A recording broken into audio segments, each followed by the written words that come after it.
സൂത്രൻ. ആനപ്പുറത്ത് സൂത്രൻ. ഹേ, മൂപ്പര് നല്ല ഉറക്കത്തിലാ. ശേരു, തനിക്ക് ആനപ്പുറത്ത് കയറണോ? അയ്യോ വേണ്ട. എന്നാലേ ഞാൻ കയറാൻ പോകുന്നു. എപ്പടി? ഒരാനയും ഉണർന്നിരിക്കുമ്പോൾ നമ്മളെ പുറത്ത് കയറ്റില്ല. കിട്ടിയ ചാൻസ് വെറുതെ കളയണോ? തനിക്ക് എന്താടോ ഒരു വിറയല്?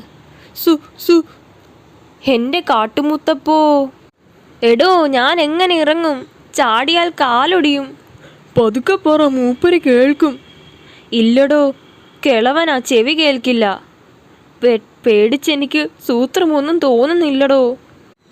മുതുകത്തേതാണ്ട് പറ്റി പിടിച്ച പോലെ. എന്തെങ്കിലും ഒന്ന് പറയടോ. കിട്ടിയടോ, കിട്ടി. ഇങ്ങേര് പുഴ കിടക്കാൻ പോവുകയാ. താൻ വെള്ളത്തിലോട്ട് ചാടിക്കോ. ചാടിക്കോ. കാത്തോളണേ കാട്ടുമുത്തപ്പാ. ഹാവു, നിലയുണ്ട്. ആരെടാ അത്? ഐഡിയ വേറെ സ്റ്റോക്ക് ഇല്ലേ?